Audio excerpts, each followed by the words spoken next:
A new year may bring new hope, but for many Indigenous communities, so many injustices of the past remain. Here we are still trying to deal with all of the enormity of this issue in a beautiful country like Canada that has such high standards for human rights, but doesn't have those high standards for human rights for Indigenous people. 8 years since the Truth and Reconciliation Commission's calls to action, Human Rights Watch says Canada is still falling short. Its annual report found widespread violations of the rights of Indigenous peoples, immigration detainees, people with disabilities, and older people, pointing out that 28 First Nation communities across Canada remain subject to long-term water advisories, and that 81% of Indigenous women who had been in the child welfare system had been physically or sexually assaulted in their lifetime. There's nothing, unfortunately, too surprising in there, particularly around when you're looking at the levels of sexual violence that they're speaking to.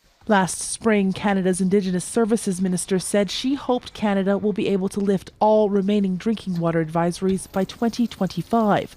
The government also released a national action plan to address murdered and missing Indigenous women and girls last year. But the progress is slow, and it's not saving lives. Not yet, right? Because the numbers are still, the cases are still happening. Advocates are pushing governments to do more, but the solutions are not political alone, with anti-Indigenous racism present across so many aspects of Canadian society. And until we deal with systemic racism and we put forward policies to change systemic racism, it's going to perpetuate until the genocide is complete. Education and awareness might be the most important part of this puzzle, because even in a country like Canada, human rights abuses are more likely to continue when kept in the dark. Heather Yourex-West, Global News, Calgary.